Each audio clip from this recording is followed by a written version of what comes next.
What I understand आप जो बोल रहे हो कि जब आप फीमेल ब्लॉक का हाइट ऊपर वाले का हाइट ज्यादा कर देते हो तो क्रीजिंग आपका इफेक्ट हो जाता है, क्योंकि क्रीजिंग से उतना प्रेशर नहीं आता। जो मिस्टर जवाहर बोल रहे हैं कि साथ में आपको उधर पैचिंग करना पड़ता है, या तो क्रीजिंग में आपको पैचिंग करना पड़े उसको ज्यादा दबाने के लिए, और या अगर एम्बॉसिंग आपको बढ़ाना है तो फीमेल ब्लॉक को ज्यादा एम्बॉसिंग करेंगे। अच्छा, उसके पहले जो ज्यादा जरूरी है चीज समझने के लिए कि जो नीचे वाला मेल है जिसके ऊपर शीट चलती है, उसको आप जितना कम हाइट रखेंगे उतना आगे आपका स्मूथ शीट जाएगा। अब उसको कम रखेंगे तो हो सकता है आपको जो एम्बॉसिंग का हाइट है जितना आपको चाहिए उतना नहीं मिले, जिस कारण से आपको फीमेल बढ़ाना पड़ता है। और फीमेल बढ़ाने से जो क्रीजिंग का आपको प्रॉब्लम आता है, इधर ही जो मैंने क्रीजिंग का, इन्होंने भी जो बताया पहले, क्रीजिंग रूल का जो हाइट है उसका सिलेक्शन बहुत जरूरी है। अभी समझिए आपका फॉर्मूला के हिसाब से क्रीजिंग रूल आपका होना चाहिए 23.2 या 23.6 अगर पतला बोर्ड है, उसकी जगह आपने रखा है 23.4। तो जहां पतला बोर्ड है वहां इनफ प्रेशर नहीं आएगा, क्योंकि एम्बॉसिंग ने आपका प्रेशर दे दिया तो और वो क्रीजिंग उधर तक पहुंच ही नहीं पा रहा है, इसलिए वो क्रीजिंग आ ही नहीं रही है। जहां जाड़ा बोर्ड है वहां इतना ज्यादा प्रेशर आ गया कि वो बोर्ड को शायद काट रहा है या क्रैक कर रहा है। तो यहाँ पे वो क्रीजिंग रूल का जो हाइट का रोल है वो बहुत इंपॉर्टेंट हो जाता है आपका पंच ऑर्डर करते टाइम, इसीलिए वो क्रीजिंग रूल पे भी ध्यान रखना चाहिए। अच्छा, उसके अलावा एक जो कॉमन प्रॉब्लम आती है कि एम्बॉसिंग का जो हाइट है वो सही हाइट क्या है, कि एम्बॉसिंग कम है कि ज्यादा है, what is the correct height of embossing for any job? Is there any guideline on that? Yeah, I think you are can explain. जहाँ तक मैक्सिमम हम ब्लैंक्स देखते हैं, फार्मा के ब्लैंक्स है 300, 330, मोस्टली 330 GSM, 350 GSM है, मैक्सिमम 380 GSM है। तो अगर आप आपकी इन्वर्सिंग की हाइट देखते हैं तो it is somewhere around always 0.3, 0.4, not more than 0.2, क्योंकि अगर जितना आप 0.40 or 0.040? नहीं, 0.4. 0.4 means 0.4 means approximately 330 GSM. for 330 GSM. नहीं, but that you are saying is the height of embossing, or you are saying height? Depth of that the letters which we are invoicing. उससे ज़्यादा तो आप नहीं जाते। तो अगर आपका बोर्ड से for example 300 GSM board 400 micron का बोर्ड है और एम्बॉसिंग किया उसको, तो total height of the embossing from base including board will be 800 micron, 400 of the board and 400 of embossing, और simply what we can say, आपका जो main शीट जो है, शीट से अगर आप देखते हैं, फॉर एग्जांपल इसमें बॉक्स का लेटर जो है हमें इम्बॉस करना है, तो ये फेस जो है, जो लेवल है, यहाँ से आपकी जो डेप्थ जिसको आप काउंट कर सकते हैं, जिसको आप डायल से चेक कर सकते हैं, it should not be more than 0.3, 0.4, क्योंकि अगर उसको ज्यादा करने की कोशिश बट वो फट जाएगा। हाँ, सो आप जो बोल रहे हैं कि अगर टॉप ऑफ द बोर्ड के ऊपर एम्बॉसिंग कितना रेज हुआ वो मेजर करें तो वो 300 माइक्रोन तक होनी चाहिए, which I think is too much. It's up to as per the design. So because I can tell you, we do a lot of embossing jobs. For 350, 400 यहाँ तक जब आप जाते हैं तो वो 0.3 तो रहता ही है। नहीं, but it is less than that, तो it's a design. किसी को 0.2 चाहिए तो 0.2 आ। नहीं, but from whatever Mr. Suryavanshi from my press may be able to enlighten us on that, because he's had some personal experience. Suryavanshi, can you tell us what kind of heights do you achieve? This is too much.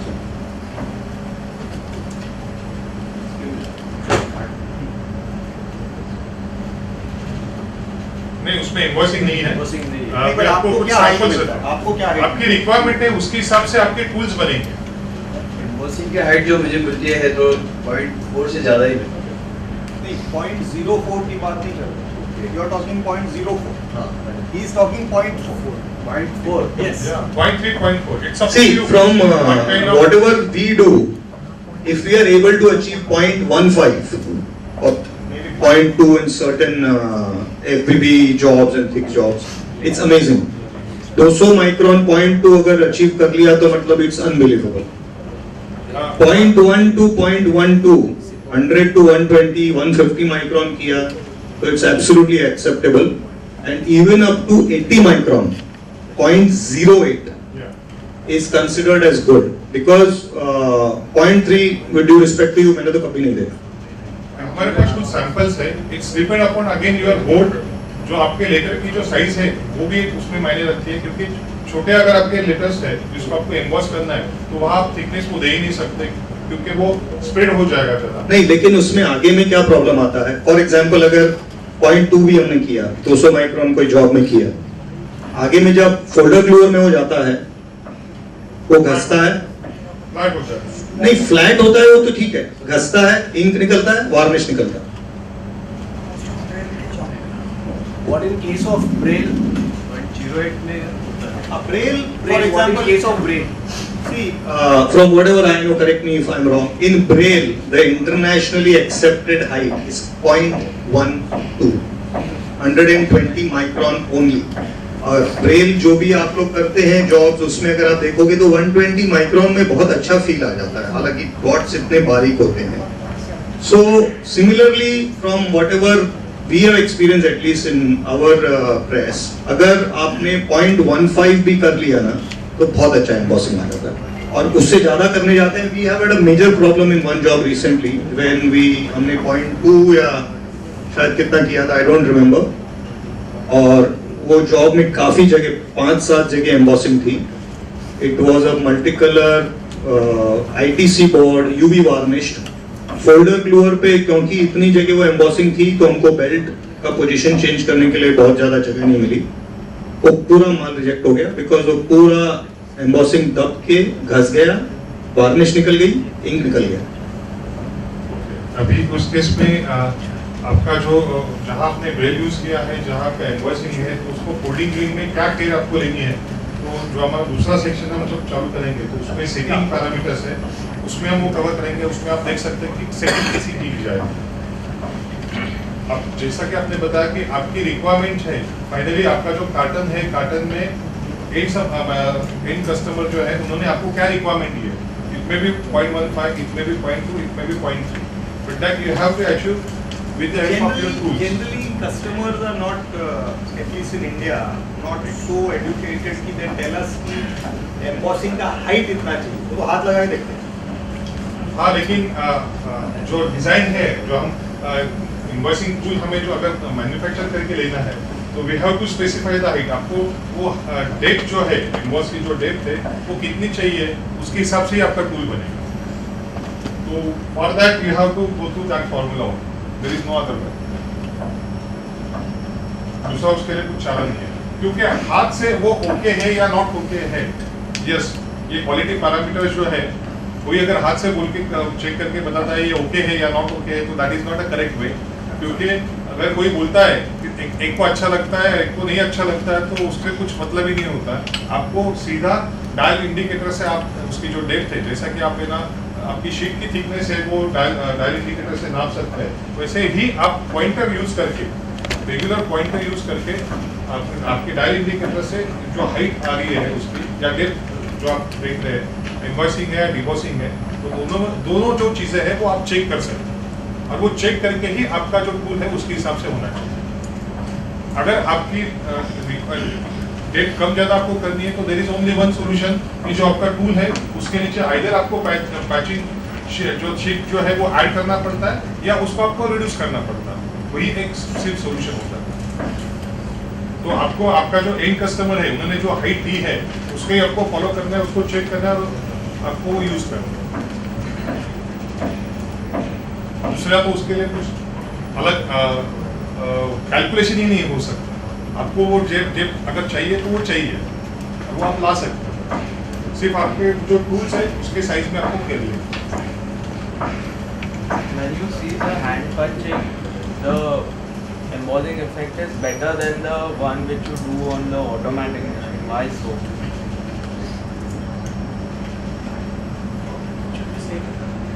That should be seven. That depends on the machine and the operator's skill. It's not universally true. Yes, both are track fed operation. There should not be anything to guess. We are talking about we are doing cutting, freezing and embossing together or separate? both together. Both together, both the machines. Yeah. Depends on the machine.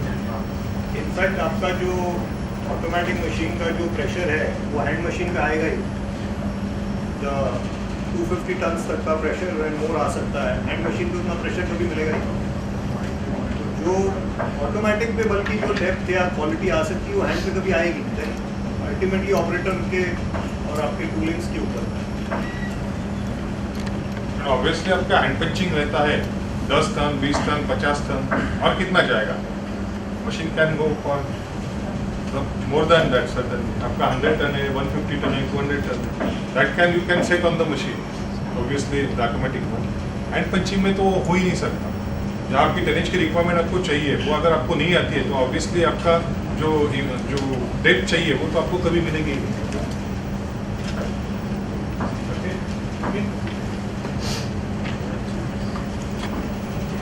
So now let us talk about NICS.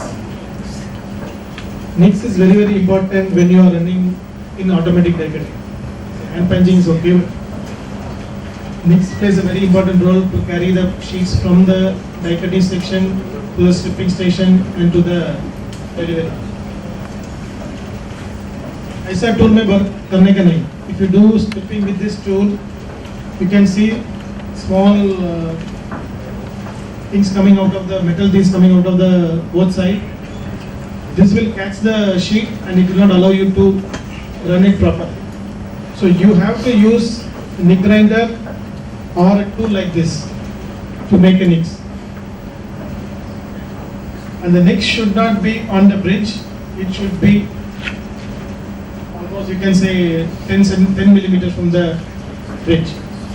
So if you put bridge nicks here in the bridge, this will make the knife very weak. Okay.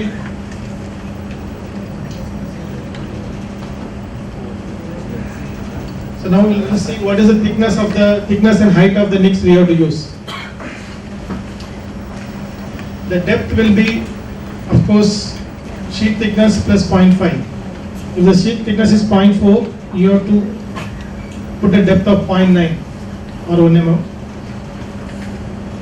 And the width depends on this sheet thickness 0.1 to 0.6, you have to use 0.3 to 0.8. Always you have to start with the minimum nicks, 0.4, and you should not go more than 0.6 for a duplex board.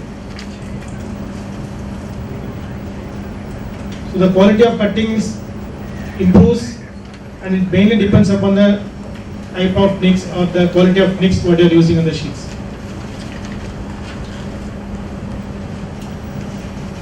Any questions?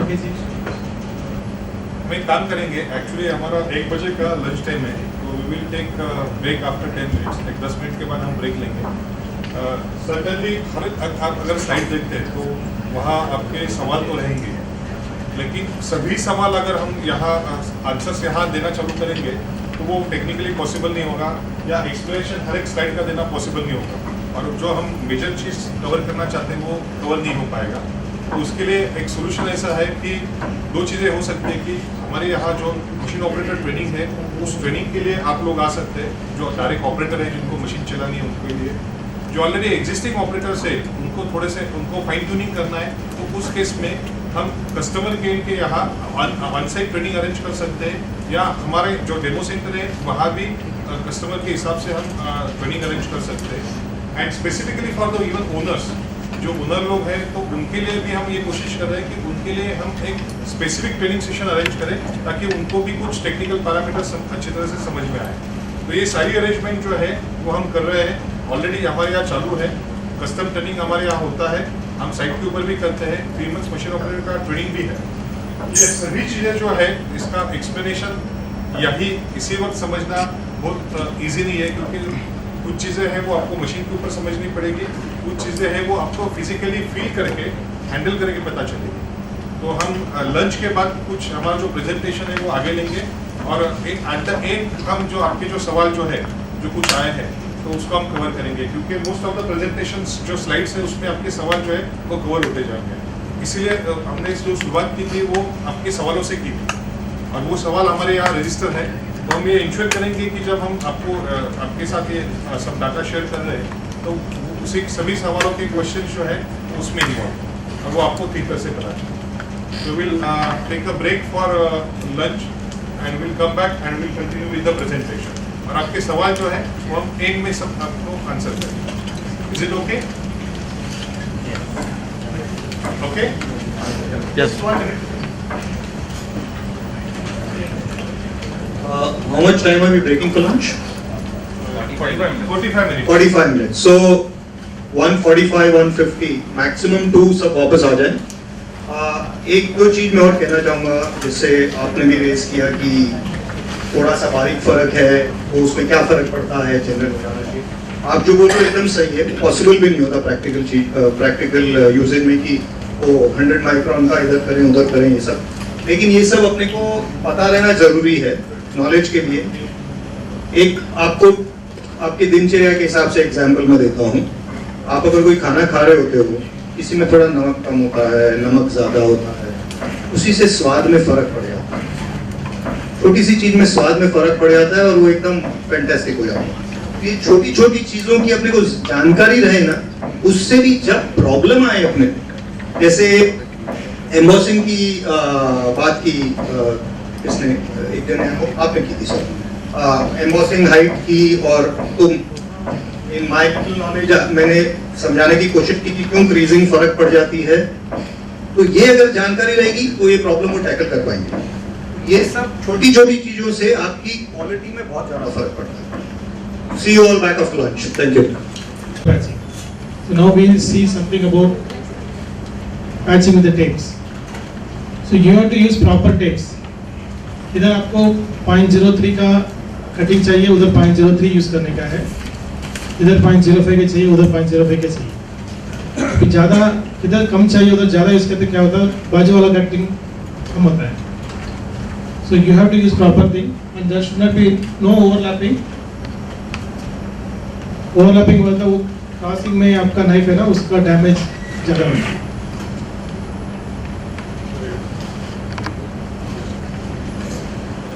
Don't do overlapping like this. You should be like this. If you have corners like this, you should not do like this. You should do like this. So if you are cutting only here, don't do the entire length. You do only in that place. Okay.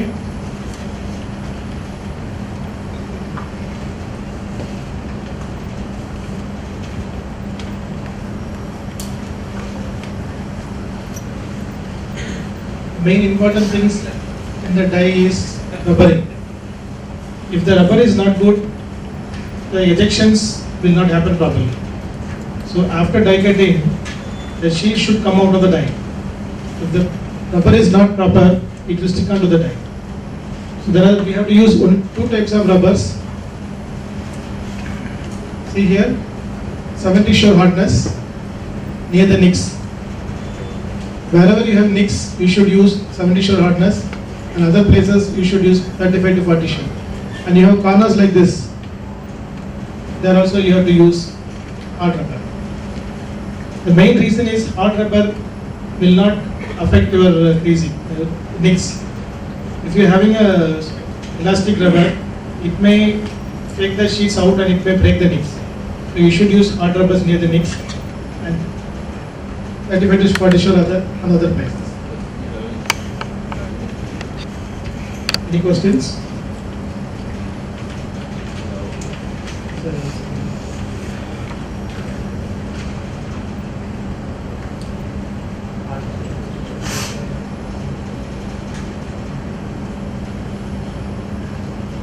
Yes. Different kinds of rubber अलग होते हैं, अगर paper अलग है तो rubber अलग होना चाहिए, ऐसा नहीं है। corrugated और regular board. Exactly. Corrugation or regular board, there will be difference in rubber is. So you have to use shore hardness and also the properties of rubber. if you are using corrugation, you should use the alkaline rubber with 35 to 30 sure hardness. If you use hard rubber, then it will make mark on the corrugation sheets.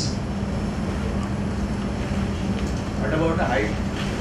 Height is 7 mm. Standard. And normal. In corrugation, sometimes you will use the wooden die of 15 mm thickness. In that case, you have to add 10 mm rubber. Yes. But if it's a 18 mm, 7 is standard. The zero pressure, somebody asked about the zero pressure. From where you have to start cutting.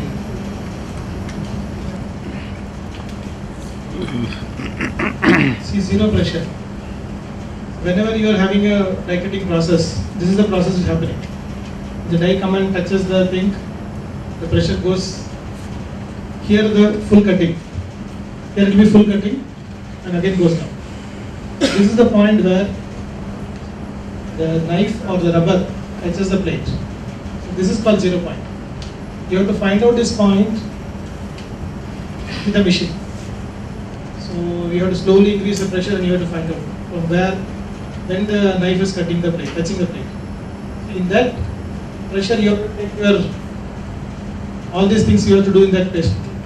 Positioning the rules, taking a carbon impression, transferring your matrix, all should be done in that pressure.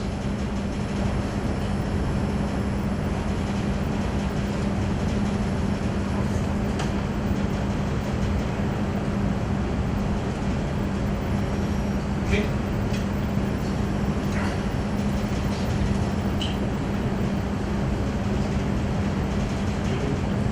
Clear? Any questions specific? जो हमने सुबह बात की थी, जो elements है मैक्रीडी के, तो उसमें आपने देखा कि कटिंग डाई जो है वो है, मैट्रिक्स है, फीमेल काउंटर पार्ट में आपका बेसमेंट शीट है, या एनवेल्प है या प्लेटिनेक्स है। तो ये सभी अगर एलिमेंट जगह पे है, आपका सेटिंग अगर अच्छा है, तो ही उस केस में बैलेंसिंग अच्छा है, तो ही उस केस में आपको प्रोडक्टिविटी मिल सकती है, आपको क्वालिटी मिल सकती है। तो अगर ये सब कुछ जगह पे है तो आपको प्रोडक्टिविटी मिलेगी, नहीं है तो obviously you will generate more scrap. तो यही अपने एलिमिनेट करना है। जो वीडियोस में हमने आपको दिखाया है कि चेंज ओवर का जो टाइमिंग है it is certainly not more than 30 minutes, जो मशीन के ऊपर आप अचीव कर सकते हैं। और अगर नया मैक्रीडी है तो it can be up to say from 2 hours to 4 hours depending upon the number of ups.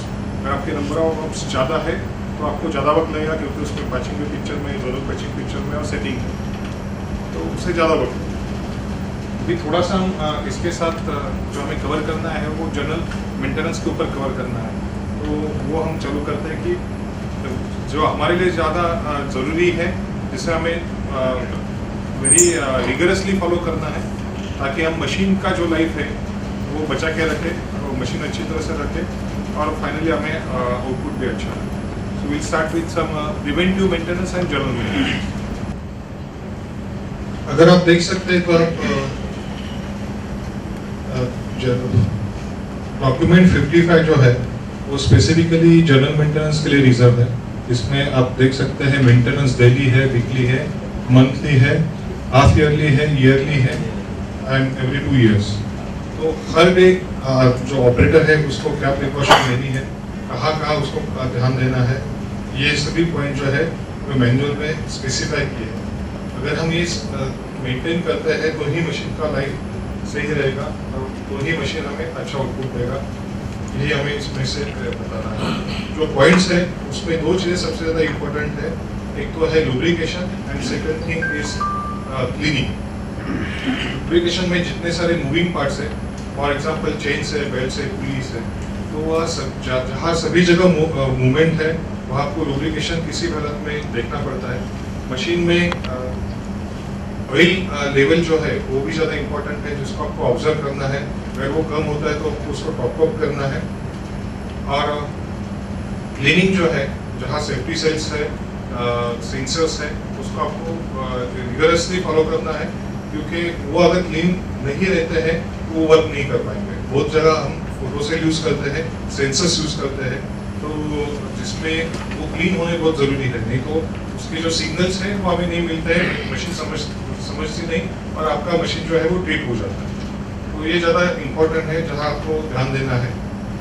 जिनके पास बॉब्स की मशीन्स है वो उनको हम गुजारिश करेंगे कि आप ये ज़रूर आपका मैनुअल जो है 55 स्पेसिफिकली फॉर डाई कटिंग के लिए तो वो निकाल के देखें, क्योंकि यहाँ अगर हम देखते हैं तो it's a very big book specifically, जिसमें आपको हर एक एक्टिविटी जो है दी गई है। हम उसके कुछ स्पेसिफिक पॉइंट्स है वो आपको बताएंगे कि जहाँ आपको ज़्यादा ध्यान देना है, तो आप ये ज़रूर देखिए। अगर हम ये नहीं करते हैं तो हमारे मशीन का लाइफ जो है वो खतरे में है और ऑब्वियसली प्रोडक्टिविटी और आपकी क्वालिटी भी खतरे में है। तो हम चाहेंगे कि आप ये ज़रूर देखिए जिससे आपको ज़्यादा है।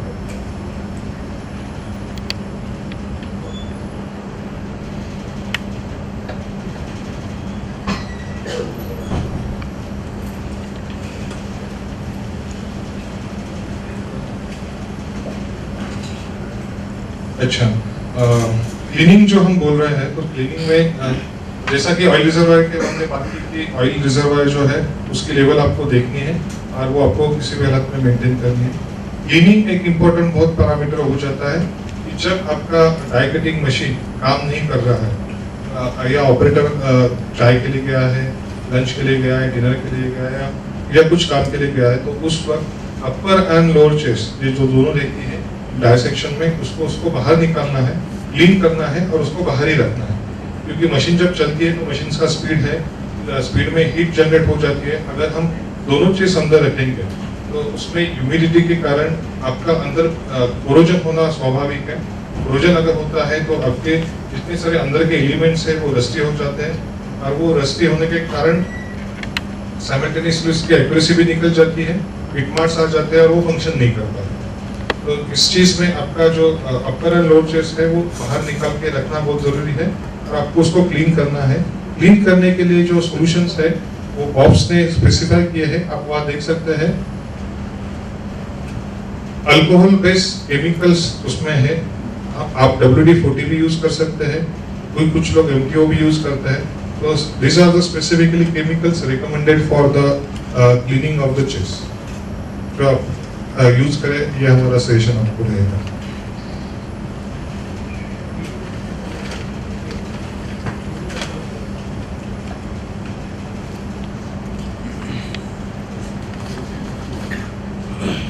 मशीन में जितने सारे सेक्शंस है तो उसमें आप अगर देखेंगे तो बहुत सारे जगह फीडर सेक्शन में और बाकी के भी सेक्शंस में आपको grease nipples and oil nipples दिखाई देंगे। ये सभी जो मार्क्स है वो मैनुअल्स में दिए हुए हैं और उसका लुब्रिकेशन कैसा होना चाहिए और कब होना चाहिए इसके भी डिटेल्स चार्ट जो है वो मैनुअल्स में दिए गए हैं, वो आप नोट कीजिए।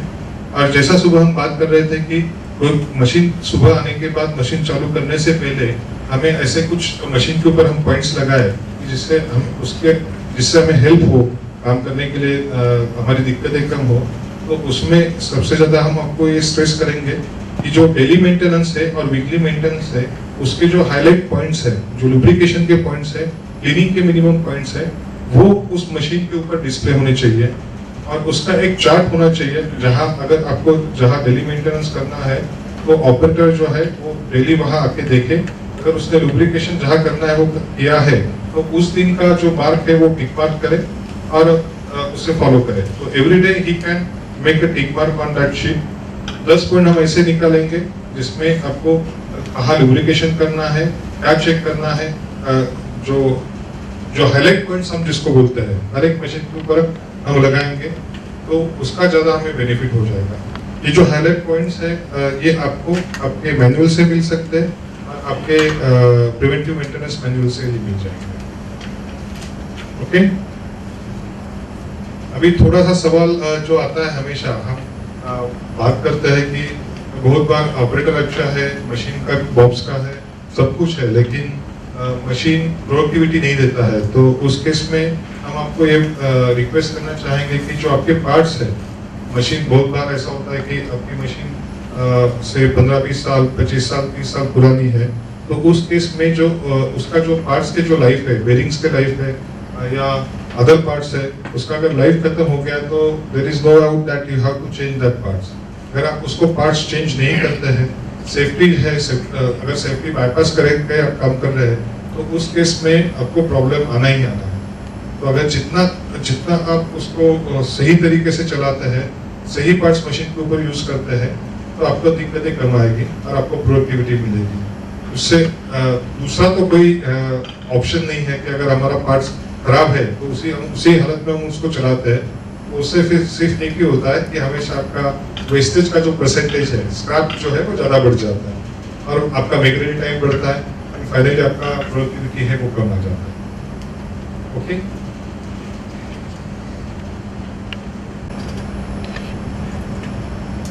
Any specific questions? You mentioned about one reason for burying the edges. What are the other reasons? Sorry, Burying or reasons? जो कार्टन के ऊपर आपको बीच में बड़ा दो चीजें हैं। Burying is first, because of the quality of the board. Second thing is, if you are not using a proper rubber, the rubber should hold the sheet till the knife goes up to the bottom of the sheet. That is one reason. Third is that you should have a gap of 1 mm between the knife and the rubber. If you are very close, then also it's of no use, so it will tear the board. There should be 1 mm gap between the knife and the rubber. These are the three reasons comes from the machine. Rest all from the board. Okay.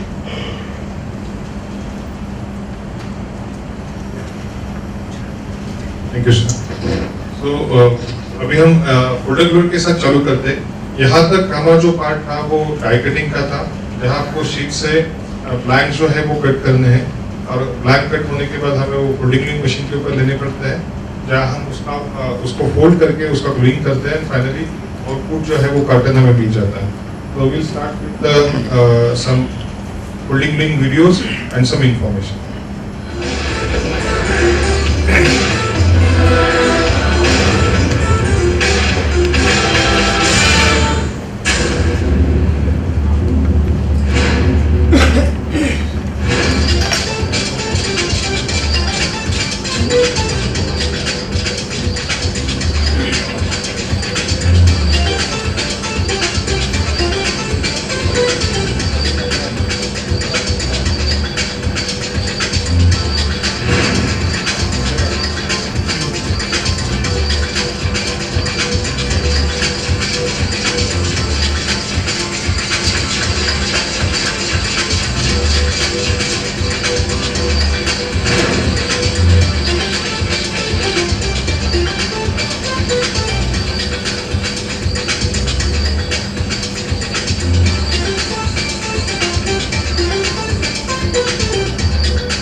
ये अभी जो आपने पहला video देखा है वो ambition machine का है, जो बेसिक मॉडल है फोल्डिंग ग्लूइंग सेक्शन में हमारे यहाँ, जो इंडिया में सबसे ज़्यादा मशीन बेची भी जाती है कस्टमर के पास पे। और सिमिलर मॉडल जो है पर्टिकुलरली से लाइक मीडिया, फ्यूगो, ये ऐसे जो मशीन है वो भी कस्टमर्स के पास है। ये बेसिक मशीन है और स्ट्रेट लाइन और क्रैश लॉक बॉटम बॉक्सेस जो है उनको फोल्डिंग ग्लूइंग करने के लिए हमने काम किया है। हमने यहाँ कुछ ब्लैंक्स लाए हैं, इसमें straight line, crash lock, 4 corner और 6 कॉर्नर के ब्लैंक्स है, इसको आप देख सकते हैं। With the help of that आपको टाइप्स ऑफ ब्लैंक जो है वो पता चलेगा। So anybody is interested who like see the blanks, they can come over here and they can take afterwards or right now also. अगर किसी को चाहिए स्पेसिफिकली देखने के लिए तो हमने लाया है। अगर किसी को देखना है स्पेसिफिकली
आ रहे तो मतलब होएगा सब पॉसिबल है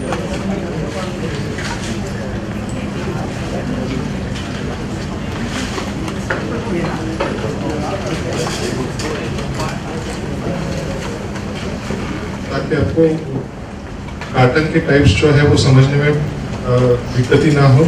और दूसरी चीज़ है कि उसका जो बॉक्स फॉर्मेशन है, बॉक्स होल्डिंग लिंक होने के बाद उसका फॉर्मेशन कैसा हो, कैसा दिखे, ये ज़्यादा समझने के लिए आसान हो, इसलिए आपके लिए दी गई है। तो जो हमने अभी पहला जो वीडियो देखा है वो बॉक्स एम्बिशन मशीन का है, जिसके ऊपर आप फोल्डिंग लिंक और crash lock bottom straight line और क्रैश लॉक बॉटम बॉक्सेस जो है वो कर सकते हैं।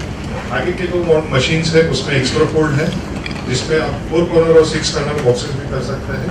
और कुछ एसेसरीज है जैसे कि कैच पर अटैचमेंट है, सीडी स्लिप के जो वीडियोस पार्ट जो है उस वीडियो में कवर है। आपको मैन्युअली अगर देखते हैं तो आपको होल्डिंग लिंक ऑपरेशन समझना ईजी हो जाएगा।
ओके, तो उसमें आप जो देख सकते हैं ये जो लाइन स्ट्रेट लाइन है जो नॉर्मली सारे लोग यूज करते हैं।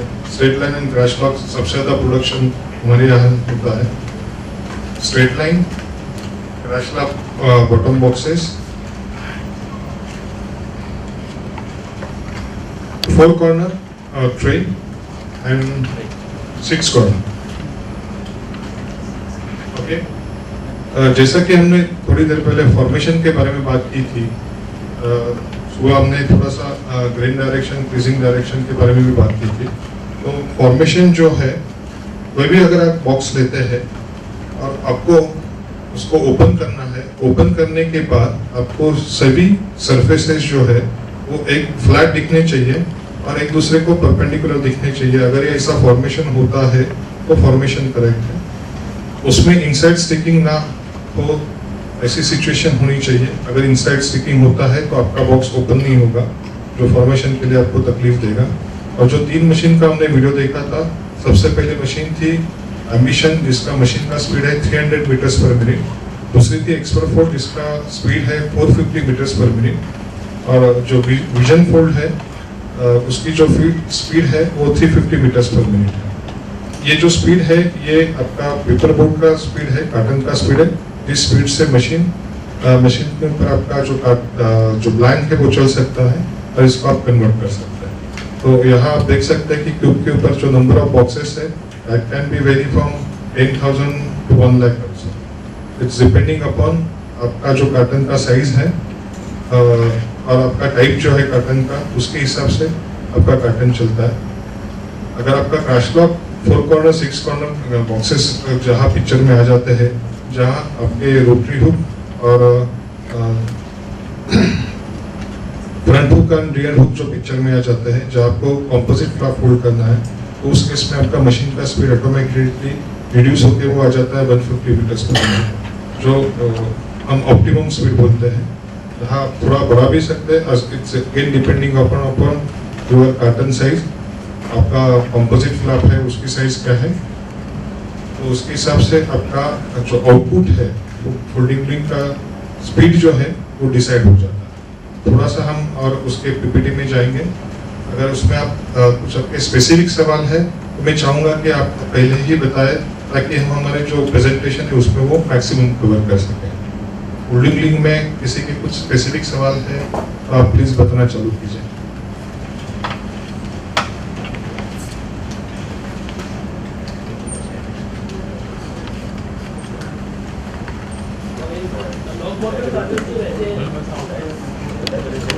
लॉक बॉटम कार्टन्स जो रहते हैं बड़े वाले, नॉट बड़े वाले नहीं, जो जिसका लेंथ ज़्यादा होता है और हाइट कम होता है, वो बहुत बार पेस्टिंग मशीन पे क्रॉस पेस्टिंग होता है और पेस्टिंग मशीन पे कभी कभी चलता भी नहीं है, और चलता भी है तो एकदम स्लो चलाना पड़ता है। तो वो क्या वो प्रॉब्लम है कि ये ऑपरेटर का प्रॉब्लम है, वो मशीन सेटिंग का प्रॉब्लम है कि वो लिमिटेशन ही है उस टाइम?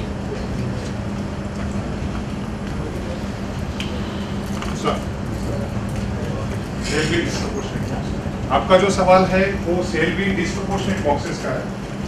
मिस्टर बाला सर आपको आंसर दें। वो बॉडी का हाइट है वो 60 mm है, से बड़ा है बॉडी का हाइट। आपका जो ब्लैंक है उसका जो हाइट है वो कितना है? 60 mm समझ लीजिए, 60 mm 60 mm है तो आपका स्पीड तो कम हो जाएगा, लेकिन ऑपरेट का स्किल भी है, अच्छे से सेटिंग करना पड़ेगा। और फोल्डिंग सेक्शन में थोड़ा सा क्रॉस आएगा और थोड़ा सा सेटिंग का इशू है। क्रॉस जो पेस्टिंग है वो सेटिंग का ही इशू है। सेटिंग का इशू तो एक तरह की क्रीजिंग सही हुआ और उसके बाद में सेटिंग में एडजस्ट हो जाना चाहिए। बराबर, तो कितना भी लेंथ हो और कितना भी नहीं डिपेंड ऑन लेंथ भी है, मैक्सिमम लेंथ प्लस हाइट कितना है उसके हिसाब से। हाइट कम ही रहता है, हाइट 60 mm है तो प्रॉब्लम आएगा कि नहीं आना चाहिए? नहीं, मोर देन 60 तो नहीं आएगा, बिलो 60 तो टोटली प्रॉब्लम है। अगर 60 है तो वी कैन रन। अगर आपका 60 के नीचे है, इसमें maximum height, minimum height, maximum length and minimum length, ये जो पैरामीटर्स है वो बॉक्स में दिए हुए हैं। अगर उसके आप बाहर जाते हैं तो उसमें प्रॉब्लम ऐसी आ जाती है कि वो ब्लैंक चलाने के लिए लिख जाते हैं। हम रिकमेंड करते हैं कि उसके नीचे डायमेंशन वाले जो ब्लैंक्स है वो आप ना चलाएं। अगर आप चलाते हैं तो उसमें सिर्फ ऑपरेटर का स्किल पिक्चर में आ जाता है। कुछ आप जॉब चला सकते हैं, कुछ आप जॉब चला ऐसा सकते स्पेसिफिकेशन है कि मिनिमम Yeah. और मैक्सिमम? हैं। वो हम आपको प्रेजेंटेशन में कवर करेंगे। Yes.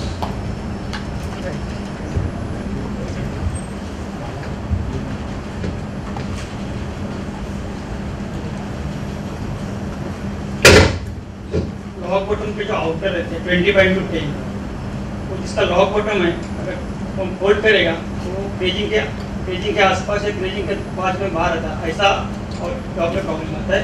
तो साइड टेस्टिंग में आगे ओवरलैप आ रहा है क्या? ओवरलैप नहीं, आगे पीछे। आगे पीछे वाला। हाँ, तो उसका साइज कितना होता है ओपन ब्लैंक? फॉर्मेट 20/10 का साइज, फॉर्मेट 20/10 कैसे? काउंटर 20/6 है ना, लोग रुपये वाला लॉक बटन क्लैप फोल्ड करेगा नीचे का, तो क्लैप रीजिंग तो टच हो जाता है, ऐसा जब प्रॉब्लम। ओके, इसका ऑपोजिट फ्लैप का हाँ, इसका मतलब है कि इसका जो ग्रुप फ्लैप है उसका चापर और ये रेडियस। ओके, हाँ लोकेशन अब ये बोल रहे क्या रास्ता प्रॉफिट फुल समझ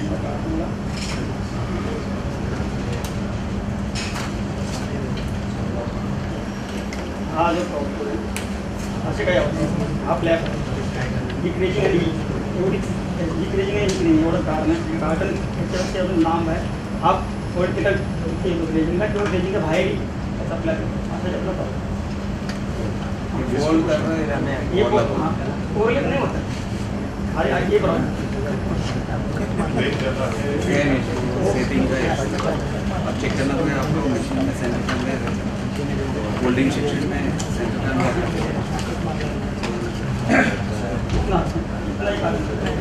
साइज कितना है मोर देन ओके ये जो आप स्पेसिफिक कार्टन के बारे में बात कर रहे हैं तो जो जहाँ तक मैंने आपके यहाँ मशीन में देखी है और जो लिमिटेशंस हम बता रहे हैं तो एक स्लाइड हम ओपन कर रहे हैं जहाँ आपको maximum and minimum size which we can run on और straight line and crash lock को हम दिखाना चाहेंगे। यहाँ आप देख सकते हैं मशीन जो है उसमें जो मिनिमम साइज और मैक्सिमम साइज है वो दी गई है। तो ये अगर आप फॉलो करते हैं तो आपको नॉर्मली प्रॉब्लम नहीं आएगा। उसके बाद भी अगर आपको प्रॉब्लम आता है तो मोस्ट ऑफ द टाइम आपके पास अगर कूलिंग्स है सेंटर कन्वेयर है फिर भी आपको अगर इशू है तो इशू सबसे ज़्यादा आपका है वो कन्वेयर का है।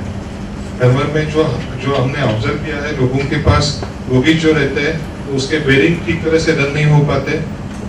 मोस्ट ऑफ द टाइम लोग ऐसा करते हैं कि जब तक बेरिंग टूट के हाथ में नहीं आता तब तक वो रिप्लेस नहीं करते हैं।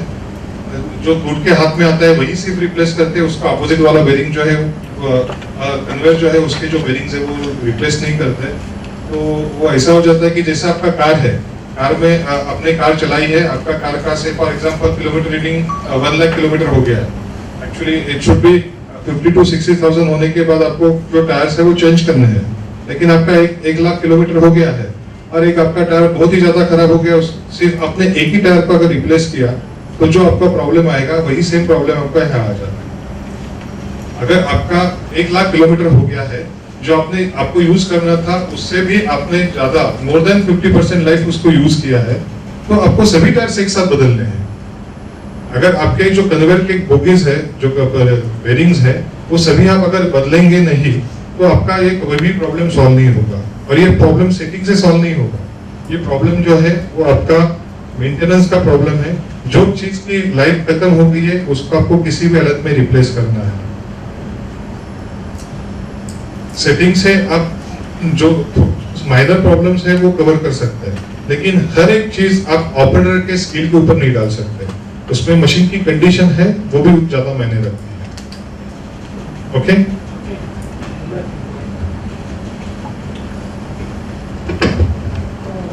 What if the pharmaceuticals gives us two panel side of blade? How can it be done in an IT blade? Does it have attachment separately? Depends on what distance you have between the two blades. It's a standardized blade, no? Both the brails can be run in one pass. I'm asking that if suppose this panel is having blade, also this panel, how it can be done? Normally it is done in 2 passes. So what do you prefer, in punching, online or in an acute? What do you prefer? Definitely an acute. Acute. It will save your machinery time. The perfection is which one is clear? Acute. Perfection is always acute because you are doing the last process.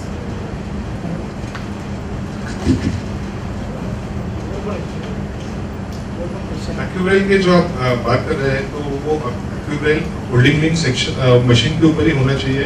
वो इसलिए है क्योंकि अगर कुछ quality issue के कारण अगर आपका कार्टन रिजेक्ट होता है तो that you can very well with the help of sensors and the surgery you can eject the faulty carton in the holding link machine.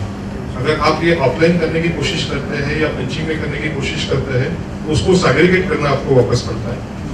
एक्यूब्रेल अगर आप यूज करते हैं तो उसकी क्वालिटी चेक जो है पैरामीटर्स है वो मशीन के ऊपर है, आप उसको चेक कर सकते हैं। अगर आपका वो खराब है तो आप उसको इजेक्ट कर सकते हैं।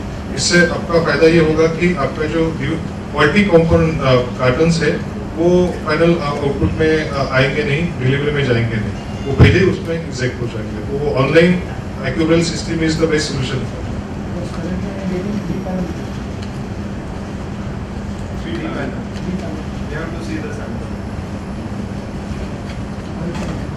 और जैसा कि हमने आपको सुबह भी बताया है, अगर आपकी कुछ स्पेसिफिक रिक्वायरमेंट है, कुछ इक्विपमेंट की रिक्वायरमेंट्स है, कुछ कार्टन की रिक्वायरमेंट्स है, तो आप सर्टेनली हमें वो कार्टन दीजिए।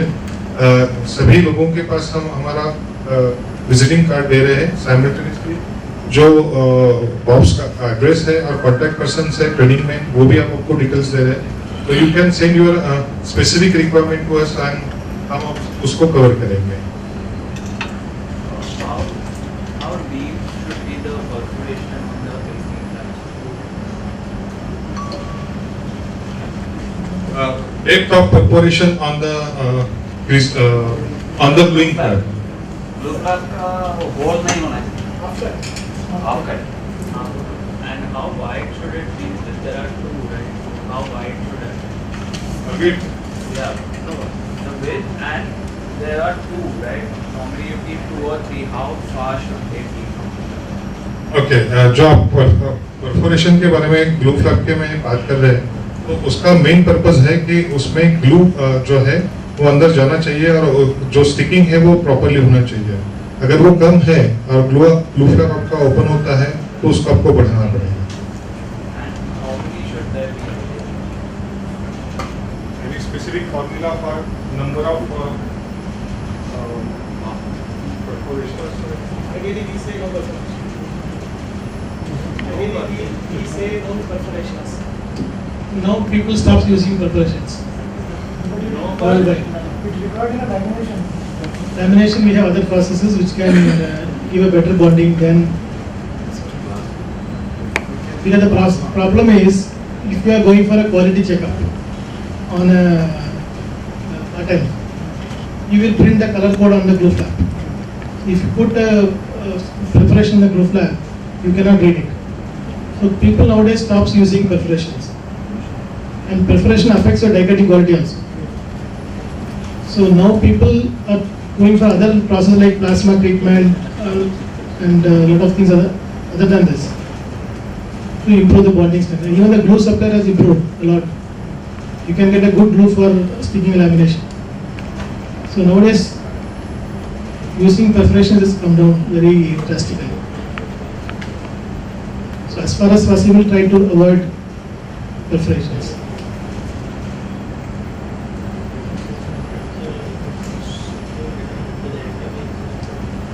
Any specific question? Anybody?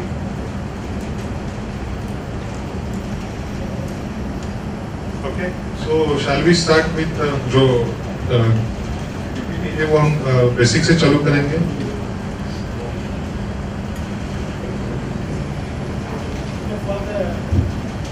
The questions, for the disproportionate cotton, there is one solution. You can give a angle of glue flap.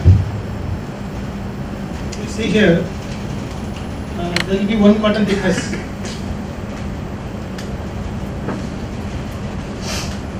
This is the die cutting process. You have to give one cotton thickness, and then you make a 15-degree angle. So when you make the fold, you have to be sure that this has to go inside the other flap, so that it will lock. Which is the correct one? This one or that? This one. The lock one. Lock, but disproportionate lock. Okay. This you can use for big curtains, bigger curtains. This will reduce your freestyle.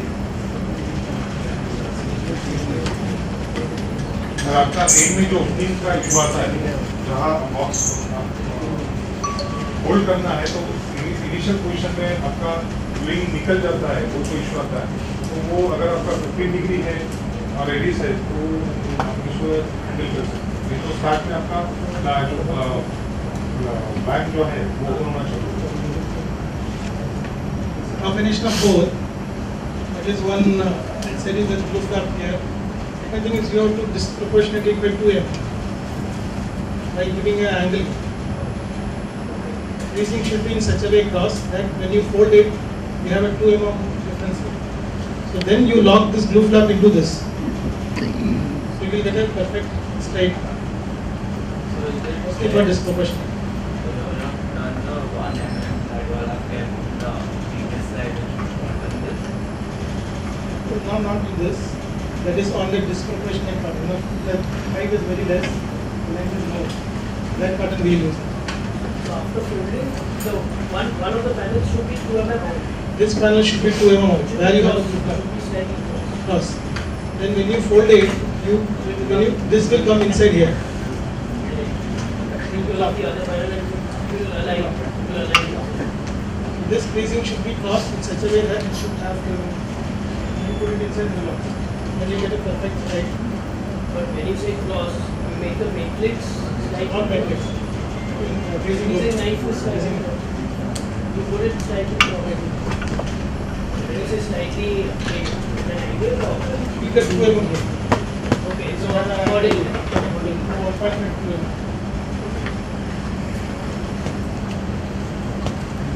So that will be the room where you can adjust as per your requirement और आपका fish link कम हो जाए.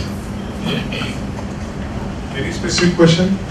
So these are the ये जो samples है वो specific कुछ popular samples है जो मशीन के ऊपर ज़्यादा चलते हैं, जिसमें स्ट्रेट लाइन है, रैश लॉक है, 4 कॉर्नर है, 6 कॉर्नर्स है, एनवलप है, सीरीज स्लीव्स है. तो ये सबसे ज़्यादा पैटर्न्स है जो मशीन के फोल्डिंग मशीन के ऊपर चलते हैं.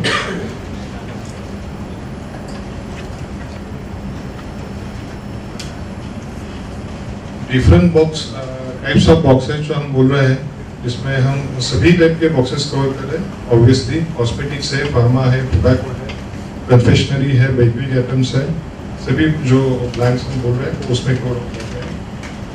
मशीन के जो टाइप्स है जैसे कि हम देख रहे थे,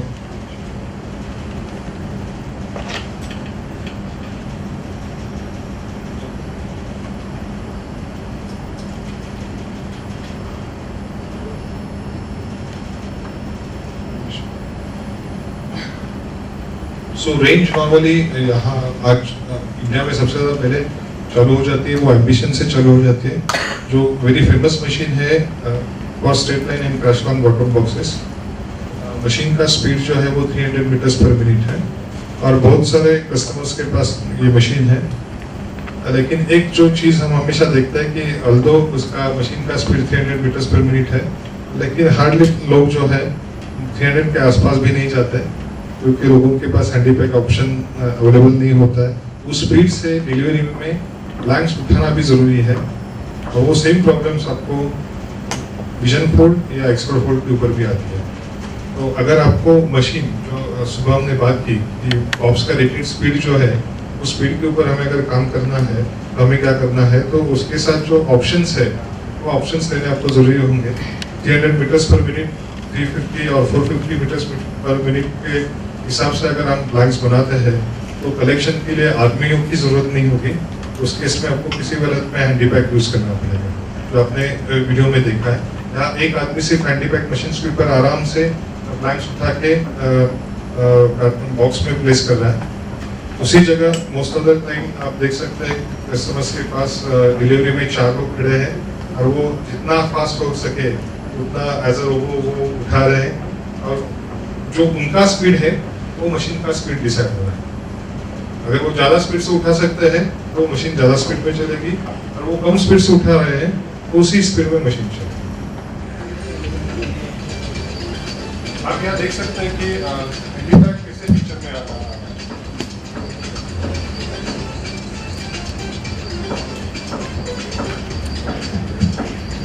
ये जो ऑप्शन है वो हैंडीपैक ऑप्शन है.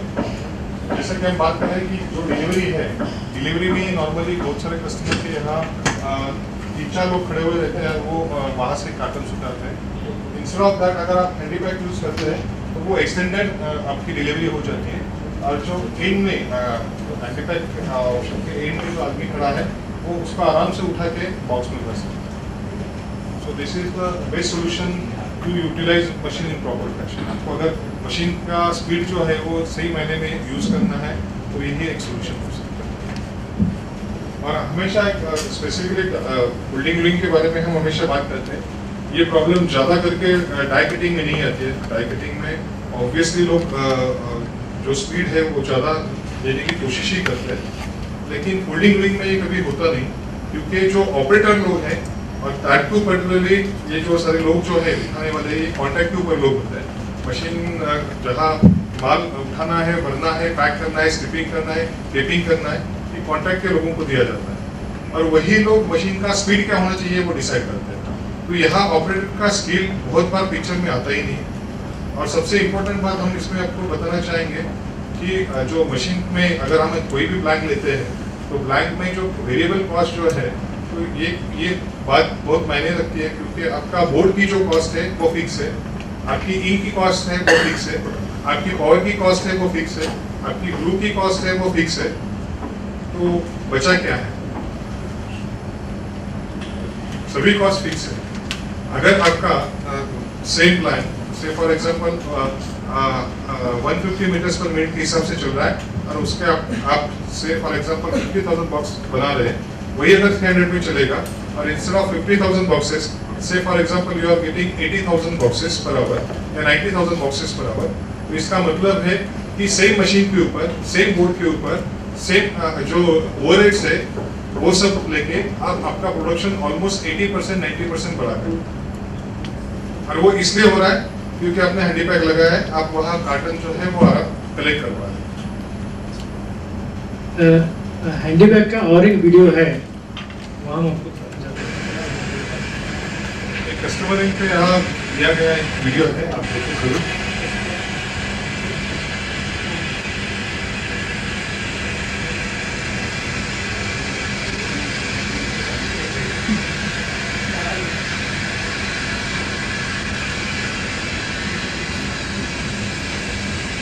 आप देख सकते हैं 450 meters per minute full speed है मशीन का।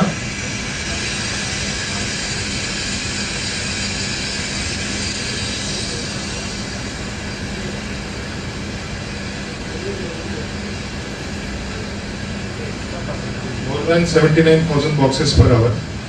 और ये हैंडी पैक है।